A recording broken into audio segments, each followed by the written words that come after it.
our live Facebook and YouTube video. And if you're on Facebook, I put a comment down here that will help you go to YouTube and put in your comments for me. I'm always happy to hear comments.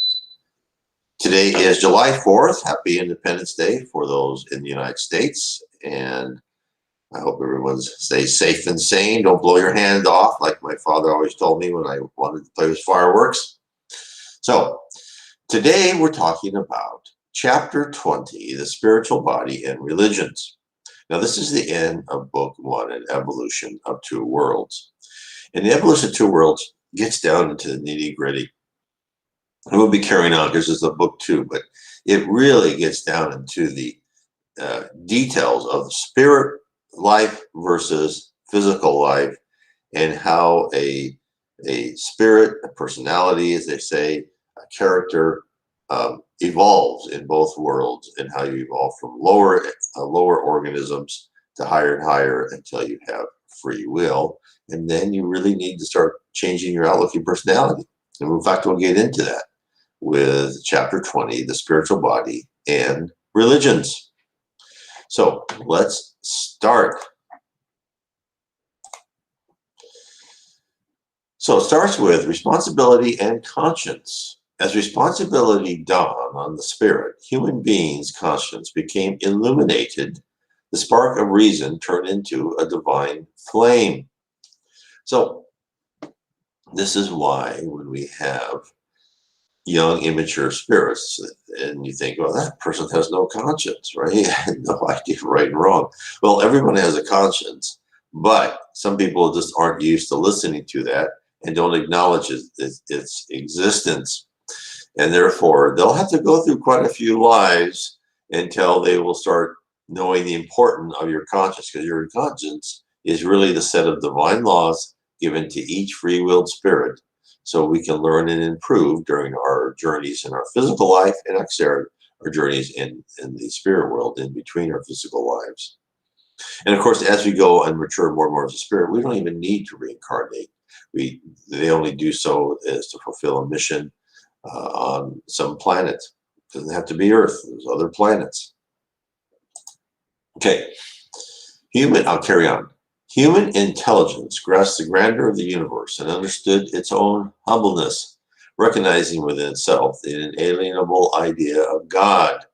Proceeding in a rational way from the moment on, it underwent profound transformation. In this awakening, it perceived that beyond the everyday process of nutrition, reproduction, wakefulness, and sleep, inescapable inner stimuli were at work at its core, shaping a character and moral sense in which intuition expands according to the acquisition of knowledge, and which affectivity becomes love that has the capacity for sacrifice up to the point of complete self-abnegation. So again, this is where this shows you this is how we need to be. We go from we become awakening in the fact that we should be humble, as Jesus said. You know, we have to approach the spirit world as a child, and that we need to work on ourselves, work on our character and our moral sense. I carry on. And then work on the fact that service to other people is more important than just service to yourself. Up to the remote era of the Paleolithic, the divine intelligence had intervened in the building of the human intelligence's physical vessels, endowing it with invaluable resources for the vast future ahead. So again, this is how he's telling us this, as was told to us in the book On the Way to the Light by the Spirit of Emmanuel, is the spirit world will make small changes in the DNA, and it will kind of guide different family groups, organisms, and in this case, humans. And so again, might be interesting. If you're interested in biology and how all this works, you can think about this is what you want to do when you're in the spirit world. You can then be part of a team that takes care of plants or animals or the free-willed human or human-like in different planets. Very exciting. By enveloping the human intelligence in the light of responsibility, they conferred on it the duty to conserve and perfect the patrimony it had received, investing it with the wealth of continuous thought. They bestowed on it the obligation to attend to the perfecting of its spiritual body. So this is something that we, in our completely material age, not everybody, but many forget, we always need to give time to perfect our spiritual body. And in fact, things will be happening pretty soon, since we are going into a planet of regeneration, that will tell you that this is very important, because as we become more spiritual and more spiritually mature, our vibration, our harmony changes.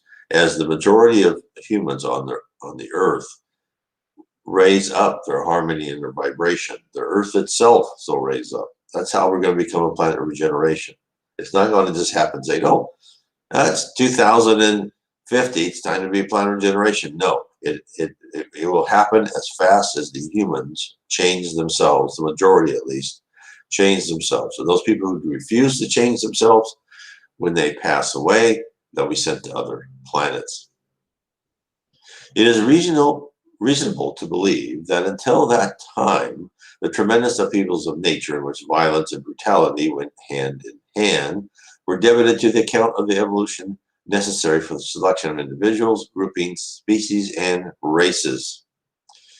So the spirit world will wipe out whole cultures and races. And we've been told that in the Spirit's book, other things. Don't get too attached to whatever you are, because everybody will look different eventually. These are just physical coverings. What's important is what's inside. It's our personality and our character, and the fact that we try to be good people. Next section is religious activity. However, with the principle of justice established, and with the flourishing of continuous thought, human beings begin to inwardly examine the effect of their acts so as to consciously evolve towards their destination as children of God. Here's to collaborators in his divine work. At this point, their constructive curiosity was stoked.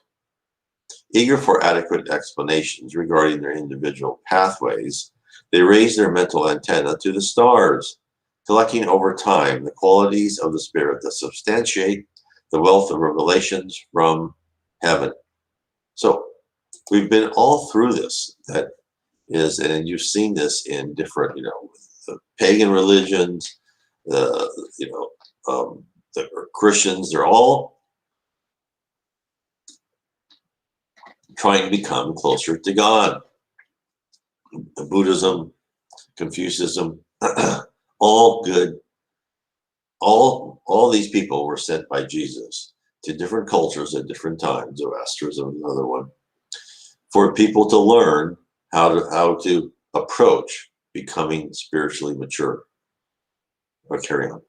It was necessary for them to purify their subtle vehicle in its inner essence to ensure its animic transformation to rapid in luminosity and beauty, and to purify its principles so that beyond the narrow human plane, they could depict the glory of the higher realms. To do so, thought needed instructive guidance in order to rid itself of the heavy sedimentation of animality that presided over its impulses. And that explains a lot.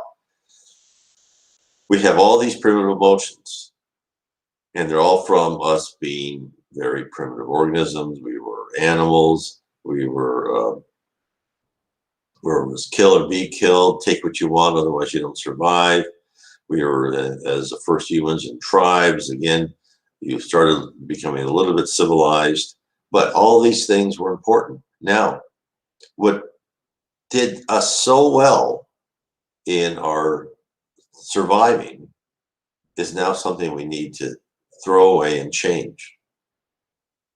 And we need to go, we're not worried about surviving now. We're worried about taking out the primitive emotions, hatred, jealousy, thirst for revenge, all that, and replace that with advanced emotions, charity, fraternity, honesty.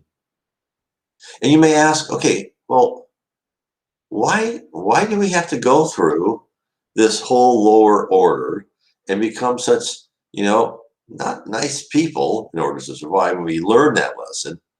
Why couldn't we be all of a sudden at least set as nice humans and kind of learn things? Because the reason that the earth is so chaotic and people say, oh, it's a horrible place, is because we're on a planet of atonement where we have to pay for past wrongs. And so that's why, you think that good things happen to bad people and bad things happen to good people. So I have not seen the answer to this question, but what I believe is that going through this whole process does quite a few things. One is that we start from this very primitive kind of simple application personality, spirit personality, and it ensures that going through all these steps, we all have our own unique personality and character. And we create that. There's no sameness. There might be, very, similarity, but there's no exact sameness since everyone goes through all these different trials a little bit differently. And that's the genius of the spirit plane, of the spirit world, of Jesus Christ, of God, that he will have all these advanced spirits that will be wonderful people because they've all gone through this boot camp of changing their personality, but they won't be the same. They're not robots. They're not automatons. They all have their own little point of view. Okay, I'll carry on. Okay, to do so, thought needed instructive guidance or to rid self the heavy sedimentation and animality that preside over its impulses. The purification of its vital atmosphere was required as it was indispensable for assimilating the divine influence. Consequently, religious activity was born as the earthly institution for the soul's hygiene, providing humans with guidelines for their psychical nourishment, since through perspiration they exteriorize the products they prepare, and the mental power plant in the form of electromagnetic waves in which the dominant reflexes are externalized, influencing the environment and being influenced by it. Now, you can say, okay, well, he's saying we need this religious activity in order to go through our soul's hygiene, right? Give us guidelines. But there's all these corrupt religions. There have been religious wars. These people fight each other. Well, some people can look at religions just like Christianity, and they can see the good and the love from the Old and the New Testament. And in fact, Spiritism says that the Old and New Testament is not set in stone. These things were told to people given the level of culture and technological advance during their time. But the messages of love and fraternity and charity are eternal. But there's always been a key core group of people who just want power, and that unfortunately will corrupt any institution they're associated with. So people just have to know that. It's a sad fact. Still is today. Medical science, rich in experimentation and logic, would emerge to meet the needs of the physical body, but the religious task, full of inspiration and discipline, would come to civilizations to deliver the guidelines for the spiritual body in its evolution. Next section is revitalizing graft. In this sense, as the sublime spirituality assisted humankind, it never disdains humans' thirst for consolation and enlightenment. At a time when their suffering was the greatest due to the inner battle between reason and animality, a large group of learned but fallen spirits from another cosmic solar system was reborn like a revitalizing graft on a genealogical tree of Earth's tribes, even though it was a bitter expiatory penance for those spirits. This gave rise to the Adamic race, which instilled renewed notions about God and life in the human being. The first organized religions appeared. Now, this goes into this, if you're interested in about this whole group of people that came from another planetary system, And I think they were on the beginning of a plan of regeneration. And they were brought here because they didn't really fit. And so therefore, okay, you don't fit, we're going to put you on the earth and you can help these people rise. This is what happens. If you are, still power hungry and corrupt, but you're advanced intellectually, they will send you to another planet where you can help that group of people improve. And this is, again, into a lot more detail in Emmanuel's book, On the Way to Light. It's just, I love that book. I keep reading it all the time. So, and I think these people came around 6000 BC, if I remember correctly. That could be wrong. Please correct me in the comments. So, this is, again, think about this. This is how Jesus Christ can mold and direct our culture. He can, with the fact of reincarnation, he can take humans has different talents. He can put all the great sculptors and philosophers in Athens at one time, in Italy for the Renaissance, in the United States when it first became a nation. They can put all these really good people, or they can each take advanced people from other planets. And in fact, that's happening now. And it's always happened throughout life. There's a lot of volunteers that come from other planets, and these people are not here as a penance. They are here on a mission. In fact, there's a whole group of them that came around the year 2000. Give and take 10 years, right, as they come in. And they will be the honest politicians, the caring physician, great teachers. They will live a life of not too much drama because they paid all that. They don't need to go through atonement, but they are all here because they are here on a mission to be examples for humans. So that's all happening. And you go, well, I can't see it. Well, it's going to take a while, but it will slowly appear. These things you have to look at. It's like watching a glacier move. In our little short lifetimes, the glacier doesn't move very far, but it moves. Nomadic peoples and groups tied to the land due to their extreme attachment to the tribe adopted the strangest forms of faith, shaped by natural barbarity through the fragmentary interchange through the extra-physical plane. The often rebellious and hardened exiled spirits imprisoned in the organogenetic web that served as their incarceration, and the still profoundly primitive physical body joined these primitive peoples in indescribable bloody cults, yielding to the most degrading displays of cruelty in the name of the gods, a designation they attributed to the lower order of spirits that surrounded them in their daily life. Some of these exiled spirits, however, were moved by regret and fervently repented for the wrongs they had committed on the more evolved world from which they came. And despite the obstacles to their dreams of recovery, they instinctively begin to form isolated centers for cultivating meditations of a higher sort in sacred experiments of elevation. And one of those, as a good example, is Egypt. Egypt was very advanced spiritually. In fact, here is the next section, Egyptian religion. After long, persistent millennia of spiritual struggle, groups organized by the repentant spirits appear: prehistoric China, Vedic India, ancient Egypt, and other civilizations now lost in the abyss of the ages. Religion takes on an ennobled aspects in these civilizations as a moral science of spiritual evolution for the human mind's loftier ascent towards cosmic consciousness. Among all such groups, Egypt had the special mission of organizing schools of a more profound initiation. Obeying the requisites of the beliefs of the people, the intransigent heritage of mythological fixations, the priesthood maintained several cults involving a number of gods, whom the people worship outwardly in temples open to them.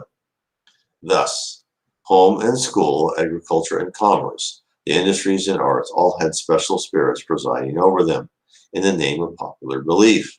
However, within the inner walls of the sanctuary, monotheism guided the implementation of faith. So the ancient Egypts, again, they kind of kept this to themselves. This is what Spiritism has told us, is that these priestly classes, they kind of keep things to themselves so they can make more money and be more special. And that's why now, as you know, we're becoming a planet of generations, more and more people are going to have mediumistic ability. They're going to take this out of the different types of religions and churches and temples and so forth, and spread it out so people can learn on their own.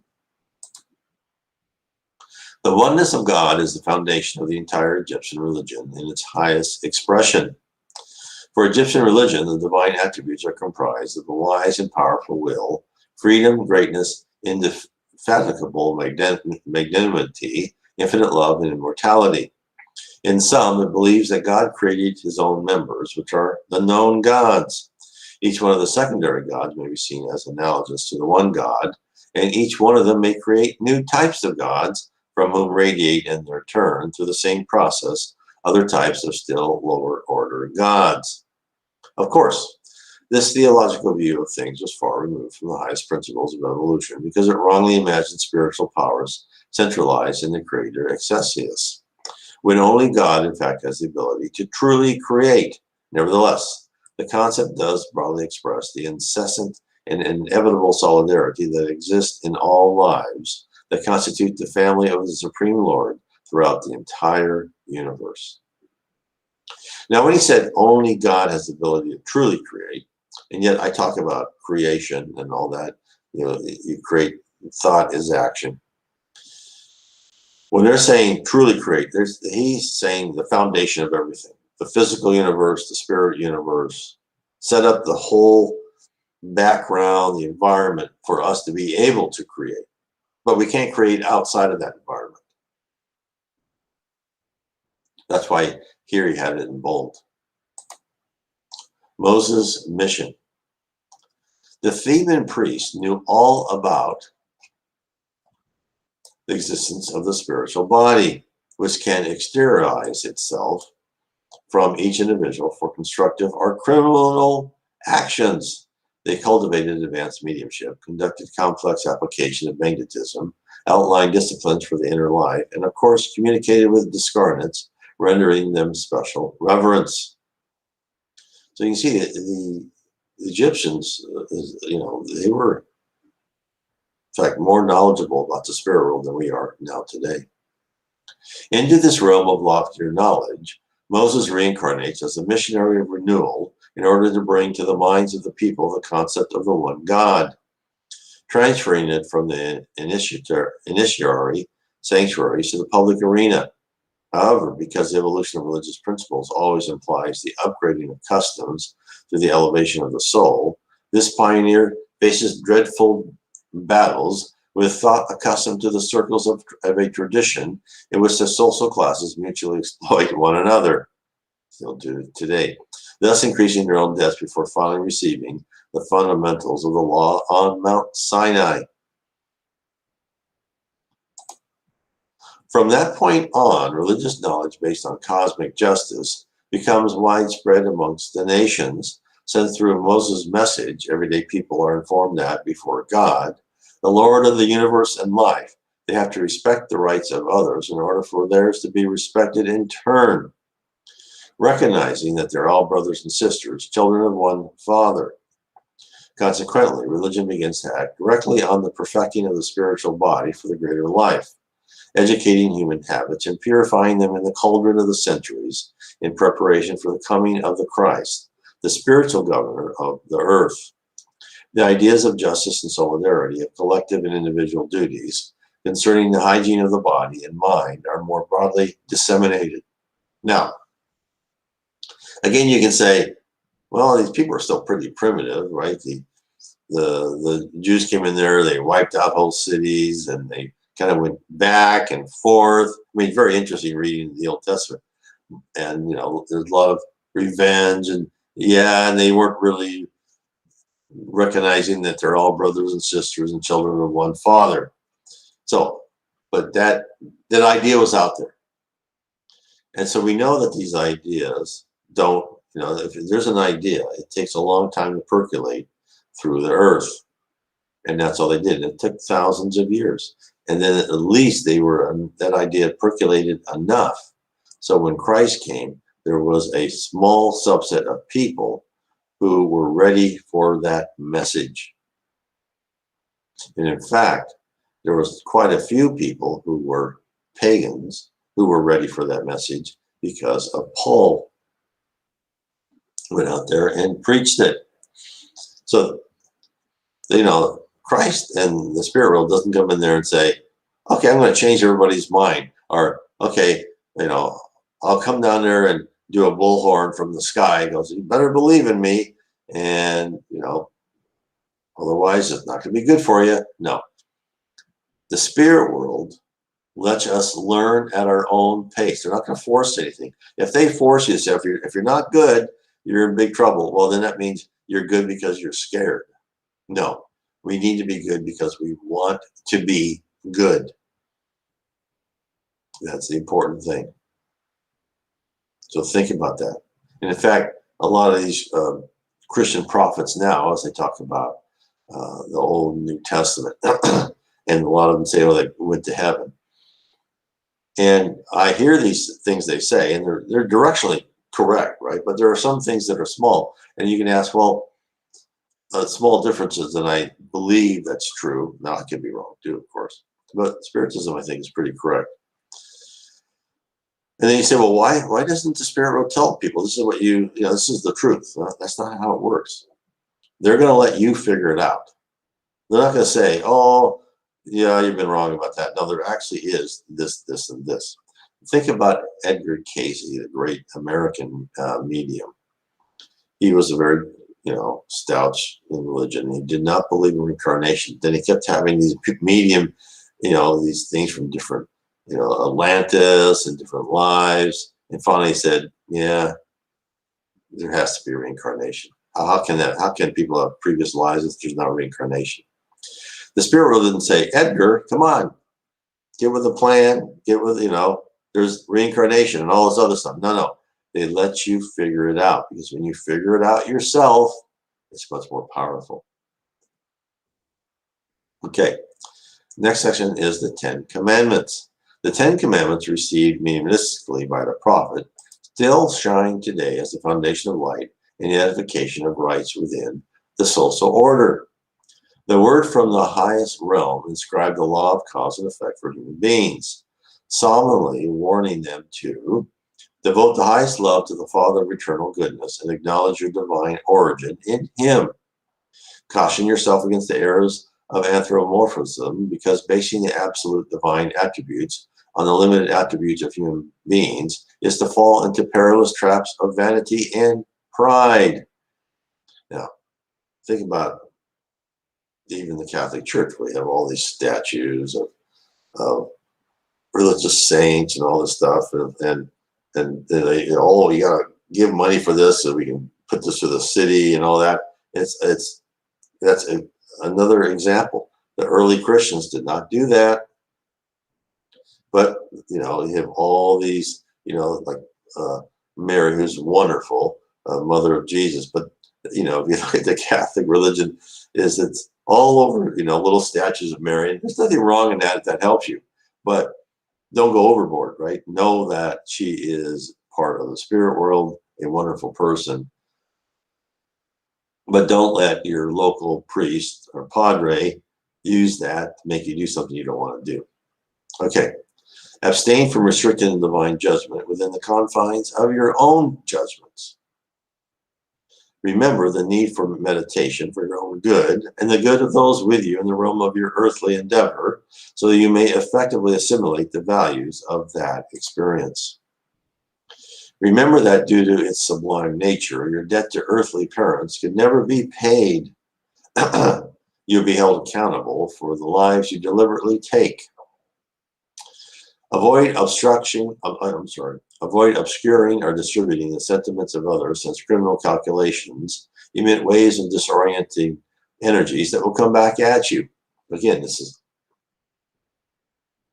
and he's upgrading the language so it all shows how Spiritism says it. Spiritism says, We're all like these radio towers. All our thoughts go out, right? Our thoughts go out and they come back to us. And if spirits who don't have our best interest in mind will take our more primitive thoughts and they will amplify them and they'll use them to deliberately try to influence us. Therefore, don't think bad thoughts, and then they can't be used against you. Avoid undue appropriation in order not to increase your debts. Keep your lips from any harmful words so that you not become a stumbling block for you someday. Guard yourself against envy and spite, rebelliousness and jealousy. Learn to acquire joy and serenity through your own efforts. For your thoughts go before you to form today the road of tomorrow.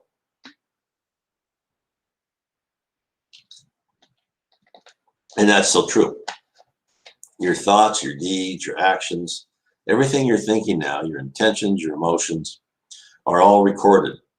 And those are recorded because as you are living this life, it's all in the universal database.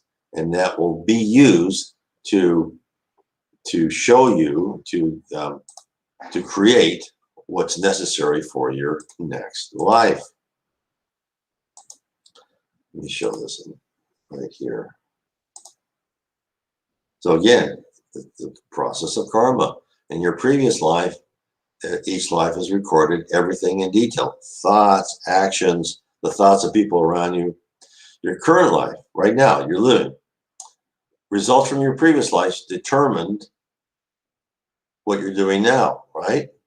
And then your future life, your present life is recorded and will be used to analyze and plan out your next life. It's all there. They have told us that. Now, the next section is Jesus and religion. With Jesus, however, religion as an educational system reaches unimaginable heights. No temples of stone, no rituals, no ephemeral hierarchies, no expansion of human power. The master unlatches a chest of superior knowledge and distributes its treasures. So, all these things he's saying, that's what Jesus said. They've all been violated, right? There's all sorts of churches of stone. There's all sorts of rituals. There's lots of hierarchies. And there's lots of expansion of power. Just think about the Spanish Inquisition. But that's because people corrupted it. So don't blame Jesus or religion itself, because, you know, if you look at who's caused the most deaths in this whole world, is government, right? People trying to find the best way of government. When you have communism killed tens of millions, you have fascism killed millions. It's sad. It's people corruption. He speaks to the humble of heart and those bent down by suffering, and lifts their trembling heads to heaven. He approaches those who did not know the sublimity of their own destinies and whispers the truth to them cast in love, so that the sunshine of hope can be reborn in them. Let me put this here so we can see that part. Make sure I had that covered up. Let me carry on. He welcomes the disinherited and tells them about the infinite providence. Around his humility hidden glory, he gathers suffering mothers and abandoned children, the elderly and the sick, the weary and the downhearted, the poor and the oppressed, and delivers the heavenly beatitudes to them. He teaches that happiness cannot originate from ephemeral possessions that can be transferred from hand to hand, but from charity and understanding, modesty and labor, tolerance and forgiveness. He affirms the fact that God's house is made up of many dwelling places. So let's just talk about it. He teaches that happiness cannot originate from possessions. Possessions are gone. Once you realize, the Spiritism tells you, you are an immortal spirit. What's a possession? You have it, what, for 10 years, 40 years? Even if you like the earth will be gone one day. But you'll still be around. You'll be maybe in another galaxy or another universe. The only possession you're really going to take with you is your character, personality, and your discipline.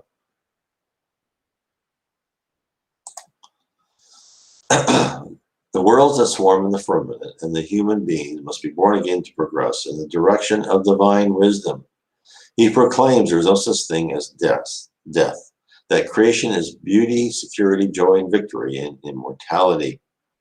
For the revelations with which Jesus overcomes superstition, crime, violence, and wickedness, he pays the price of the ultimate sacrifice on the cross for the human prejudices that could not forgive his sovereign magnificence.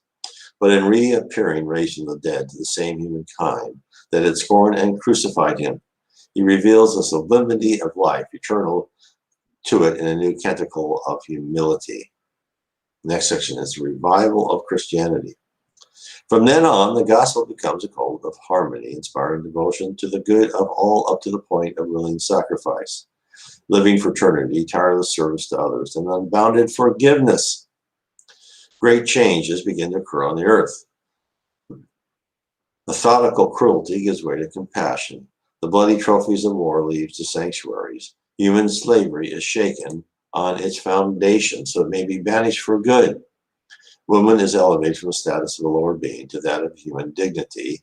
Philosophy and science introduce humaneness into the government of peoples. The idea of true solidarity begins to glimmer in the world. And that's true. Well, you can argue that, with communist China, North Korea, those are not happening. But people still know how in the back of their mind. They look at that and they go, this isn't right. So the idea is out there. They can't fight that idea. They will eventually be defeated just by the goodness of people. Moses had installed the principle of justice, coordinating life and influencing it from the outside inward. Jesus established the principle of love on earth, exteriorizing it from the heart, from the inside outward, laying out the path toward God. And now Christianity, simple and grand, has resurfaced in Spiritism, leading us to the sublimation of our inner life in order for our soul to free itself from the darkness that weighs it down as it marches renewed towards the peaks of light. And that's really what is important to know about Spiritism. It's really kind of give you it's going back to the roots of Christianity, and yet giving you so much more information, because in 1850s, which is called the Third Revelation, Allan Kardec codified the answers. He created 1,019 answers. He gave them to different mediums throughout Europe, and he only used them if they were the same or similar, and that's where it all started in the Spirit's book. So if you're interested in Spiritism, I really think you should read the Spirit's book. Now, I have the Spirit's book in Audible format and also on YouTube. And it just really, I have each chapter on, the Spirit's book playlist, but then I also have it in download MP3 file and like an Audible file on my site, nwspiritism.com. Now, if you're interested first, just to kind of get an idea of Spiritism, and gives you the basic tenets and kind of the history, I recommend my book, Spiritism 101, The Third Revelation. You can go to my site, NW Spiritism, and there is a free PDF. You can download Spiritism 101 on PDF, share it, give it to people. If you want, it's also on paperback, Kindle, and in Audible format. So it's there if you wish. So I'm just trying to give these things out. And then as you want to get more and more into different things, I would recommend that you really to learn about the spirit realm, the physical realm, how we are as spirits, how we grow as spirits, is my newest book, The Spirit Realm, Spiritism and Revealed the Reality of Our Existence. So I want to thank everyone for being here on July 4th. Again, for those who are in the United States or those who are American citizens throughout the world, have a good 4th of July. For everyone else, have a great Sunday. God